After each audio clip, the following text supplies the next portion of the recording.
According to the online Oxford Dictionary, mountain biking is a sport of riding a mountain bike, particularly off-road.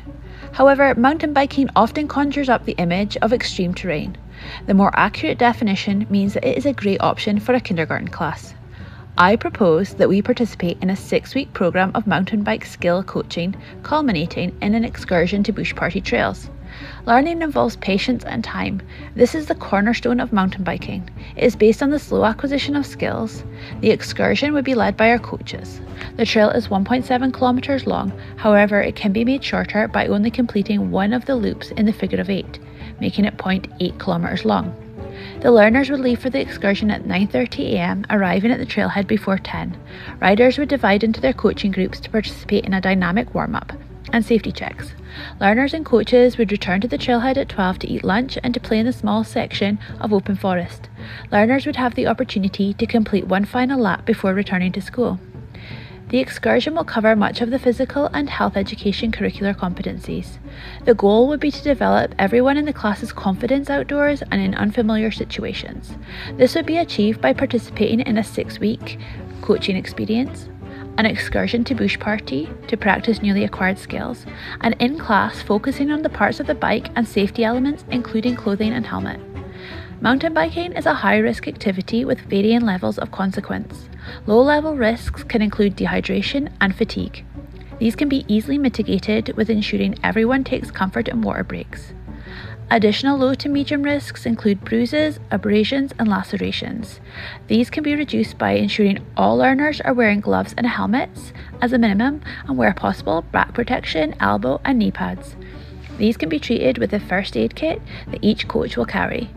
To avoid ligament issues, learners will participate in a dynamic warm-up before getting on their bike.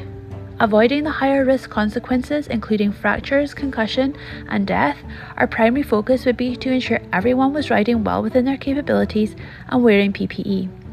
In the unlikely event of dealing with one of these high consequence injuries, the teacher and each coach would carry a mobile phone to call 911. The trail and the trailhead are accessible by ambulance in multiple spots. Mechanical risks will be reduced by completing a bike check prior to going on the trail. Inner tubes and a spare pump will be carried by the coach. Animal counters add an element of risk to mountain biking. As a result, each coach would carry a bear spray. This risk will be greatly reduced as we are a very large group and this area is not commonly frequented by wildlife. Ensuring the learners complete a bike checkup, a dynamic warm-up, a minimum of gloves and helmets, staying hydrated and staying within their capabilities will reduce these risks significantly. A study conducted by Hartog on adults found that the estimated health benefits of cycling were substantially larger than the risk of cycling relative to car driving. It will result in a reduction in air pollution emissions and eventually fewer traffic accidents. Imagine if this is the start to our children riding a bike to school for the next 12 years of their life. The benefits to taking a kindergarten class mountain biking are vast. It creates a positive experience with the outdoors and has physical and mental health benefits. By participating in mountain bike coaching, we are supporting our learners to become more active and possibly access the paths and trails around the school as a mode of transport. Studies have empirically determined that independent active travel supports children's physical, social, cognitive and emotional development.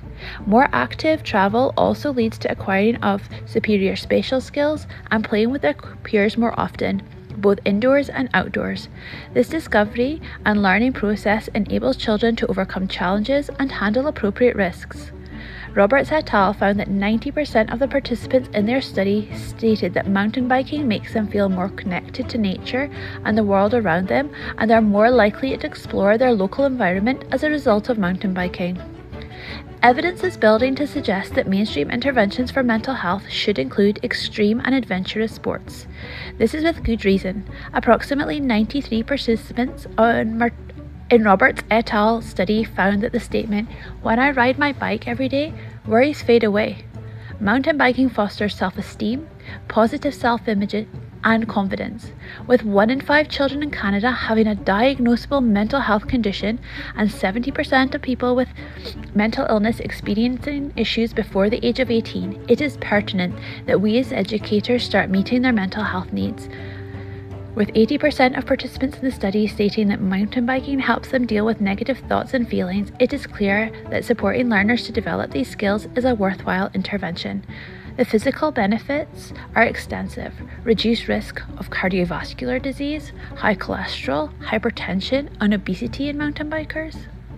Helen Gomez stated, "As recreational professionals, we could be advocates for an alternative form of physical activity by introducing activities like mountain biking to new audiences, while articulating the possible health benefits achieved from participation. These extensive health benefits will ultimately support the well-being of the self. So let's do it."